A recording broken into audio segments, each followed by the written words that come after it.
Voici les 8 entreprises françaises sur lesquelles vous ne devez pas investir, édition numéro 4. Donc là, nous arrivons à la 4e vidéo, nous arrivons à des entreprises qui commencent à être bonnes, sans toutefois être excellentes en comparaison avec les 3 précédentes vidéos.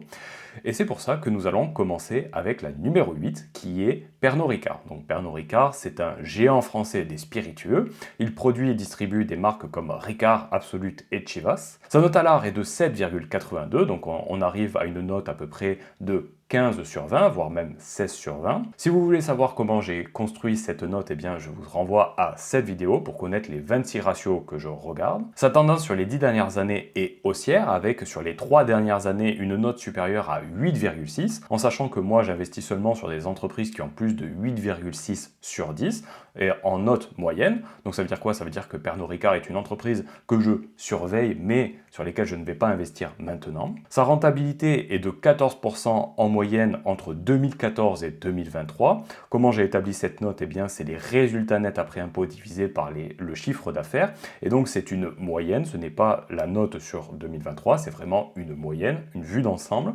Et je n'investis seulement que sur des entreprises qui ont plus de 20% par an. Donc, c'est pour ça que je la surveille. C'est une bonne entreprise, mais pas excellente. Et son endettement est de 8 ans, donc comment j'évalue cette note? Eh bien, c'est la dette à long terme divisée par les résultats nets après impôt, donc c'est une moyenne également. J'essaye d'estimer en combien d'années eh bien, Pernod Ricard peut rembourser sa dette à long terme grâce à sa rentabilité. Et je n'investis que dans des entreprises qui peuvent être remboursables, on va dire, en moins de 1 an. Donc c'est pour ça que Pernod Ricard, je la surveille, car son endettement, par exemple, est un petit peu élevé. Sa performance sur les 10 dernières années est de moins 21%, donc sa performance en bourse annuelle est de moins 2,5% avec un dividende de 5%. Donc quand on agrège ces deux données, on arrive à une performance de 2,5% par an. Donc on est un petit peu au-dessus de l'inflation, mais ce n'est pas incroyable. Et là nous arrivons à un paradoxe, c'est-à-dire que Pernod Ricard a ses fondamentaux économiques qui s'améliorent, mais quand on regarde en bourse, eh bien on voit que sur les 3 dernières années, le prix de son action baisse. Donc comment on peut expliquer cela? Eh bien moi je dirais, sans connaître en profondeur Pernod Ricard, que c'est tout simplement sa valorisation qui était beaucoup trop élevée, et c'est pour ça que sur les dernières années, elle corrige. Donc c'est pour ça que c'est une entreprise que je regarde de loin, on va dire, mais ce n'est pas une entreprise sur laquelle j'investirai aujourd'hui. En numéro 7, nous retrouvons Société Générale. Donc Société Générale, c'est une grande banque française offrant des services financiers et bancaires aux particuliers, entreprises et institutions. Sa note à l'art est de 7,82 avec une tendance sur les 10 dernières années à la baisse. Sa rentabilité est de 15% en moyenne, donc c'est une bonne entreprise mais pas excellente entreprise. Et son endettement est de 25 ans en moyenne, donc ça peut paraître élevé par rapport à d'autres entreprises traditionnelles, on va dire, mais il faut savoir que les entreprises financières et notamment bancaires sont des exceptions quand on les analyse, car ce sont des entreprises généralement qui ont beaucoup de dettes, car c'est leur modèle économique qui les oblige à avoir beaucoup de dettes. Donc par rapport à des entreprises financières bancaires, eh bien Société Générale a quand même assez peu de dettes en comparaison avec d'autres banques, on va dire. Sa performance sur les 10 dernières années est de moins 26%, donc sa performance en bourse annuelle est de moins 30%, en sachant qu'elle verse à peu près un dividende de 3%, donc on est sur une performance de 0%. Si vous aviez investi sur Société Générale sur les 10 dernières années, eh bien, vous n'auriez pas gagné d'argent, mais vous n'auriez pas perdu d'argent, vous auriez été flat, on va dire. En numéro 6, nous retrouvons Legrand. Donc Legrand, c'est le leader mondial des infrastructures électriques et numériques du bâtiment, proposant des solutions pour les installations électriques. Sa note à l'art est de 7,76 sur 10, avec une tendance sur les 10 dernières années à la hausse, donc elle s'améliore dans ses fondamentaux économiques. Sa rentabilité est de 12% en moyenne, donc c'est une entreprise qui est bonne sans être une entreprise excellente. Son endettement est de 4 ans, aussi c'est une entreprise qui est bonne sans être excellente non plus. Sa performance sur les 10 dernières années est de 66%, avec donc une performance annuelle de à peu près un peu plus de 5%, et un dividende de 2,5%. Donc quand on agrège ces deux notes, on a 7,7% par an. C'est une entreprise qui est moyenne, elle n'est pas mauvaise, elle n'est pas excellente, voilà, elle est bonne, donc c'est pour ça que je n'investis pas sur ce genre d'entreprise.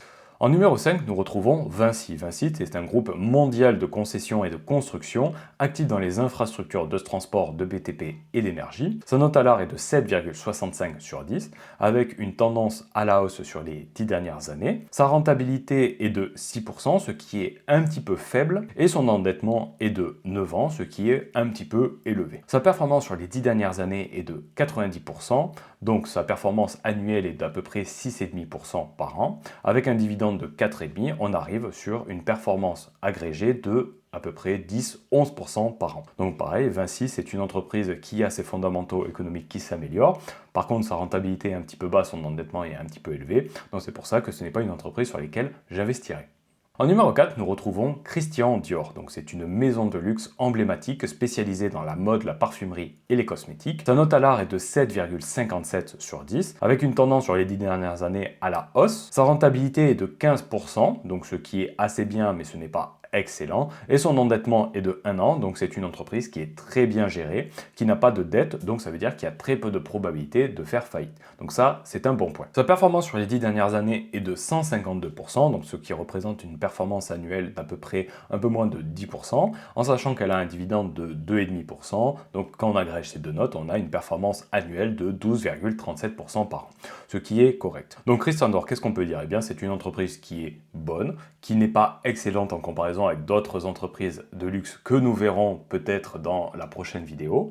Et donc voilà, c'est pas une entreprise sur laquelle j'investirai, car nous avons d'autres meilleures opportunités, on va dire. Mais avant de vous faire découvrir le top 3 des entreprises sur lesquelles je n'investirai pas, eh bien je souhaitais vous partager la performance sur 10 ans d'un portefeuille construit grâce à la méthode ALA. Donc c'est un portefeuille de 16 entreprises saines, donc 16 qui sont très bien diversifiées, et des entreprises saines, donc ce sont des entreprises qui ont une note supérieure à 8,6 sur 10. Et quand on construit un portefeuille qui est bien diversifié et d'entreprises saines, eh bien on arrive à avoir une performance donc de 877% sur les 10 dernières années, ce qui représente une performance annuelle de 24,91% par an, ce qui représente un multiple de 9,77 sur 10 ans. Donc ça veut dire que si vous aviez investi 100 000 euros, eh bien vous auriez un peu moins de 1 million d'euros, donc x 10 en 10 ans. Et donc si vous souhaitez en savoir plus sur comment construire un portefeuille grâce à la méthode ALA, eh bien je vous invite à regarder cette vidéo. Et si vous êtes prêt à passer à l'action et à rejoindre le programme La méthode ALA, eh bien je vous invite à cliquer sur le premier lien en description, à rentrer votre adresse email et à demander votre accès au programme La méthode ALA. En numéro 3, nous retrouvons Essilor Luxottica. Donc c'est un leader mondial de l'optique, fusion de deux géants, donc Essilor et Luxottica, et c'est un fabricant de verres, correcteurs et de montures. Sa note à l'art est de 7,49 sur 10.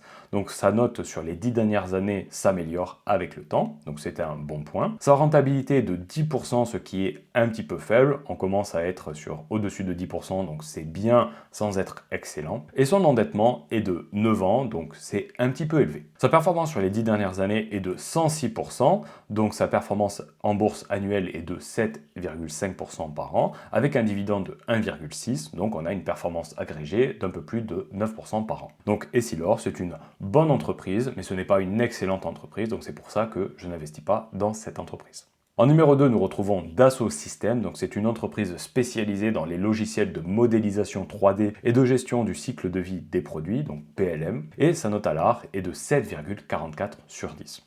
Donc on remarque que sa performance sur les 10 dernières années est à la baisse, on va dire. Sa rentabilité est de 15%, donc c'est une entreprise qui est bonne sans être excellente, et son endettement est de 3 ans, c'est aussi bon sans être excellent non plus. Sa performance sur les 10 dernières années est de 149%, donc ce qui représente une performance en bourse annuelle de 9,5 à peu près, et son dividende est de 0,78, donc quand on agrège ces deux notes, ça fait un peu plus de 10% par an. Donc Dassault Systèmes, c'est une entreprise qui commence à être bonne. Malheureusement, sa performance économique baisse sur les 10 dernières années, donc c'est pour ça que ce n'est pas une entreprise sur laquelle j'investirai.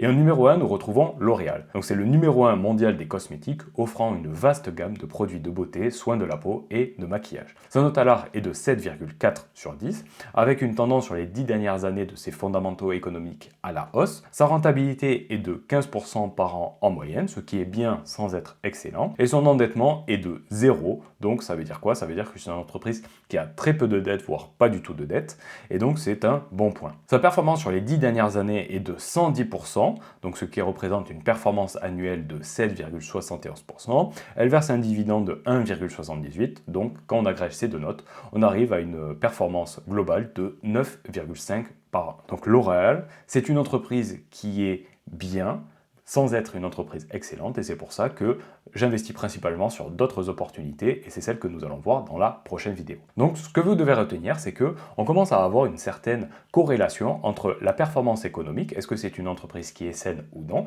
et sa performance en bourse, est-ce que c'est une bonne performance ou une mauvaise performance. Sur ces 8 entreprises, il y a seulement 2 entreprises qui ont une performance négative, 2 entreprises qui ont une performance entre 0 et 100%, et 4 entreprises qui ont une performance entre 100 et 200%. Et donc, quand on voit la performance du CAC 40 qui est de 30% à peu près, eh bien on comprend que ce genre d'entreprise qui commence à avoir une note assez bonne, de 14-15 sur 20, eh bien ce sont des entreprises qui tirent le CAC 40 vers le haut. Donc tout simplement, si vous construisez un portefeuille d'entreprises qui est encore meilleur et que vous arrivez à bien le diversifier, eh bien logiquement vous aurez une performance qui est meilleure, tout simplement. Donc voilà, nous arrivons à la fin de cette vidéo. Je vous invite à vous abonner pour ne pas rater la dernière vidéo où nous allons voir les 8 dernières entreprises sur lesquelles, peut-être sur certaines, je compte investir. Et ne manquez pas cette vidéo, abonnez-vous. Merci d'avoir regardé cette vidéo et je vous dis à la semaine prochaine.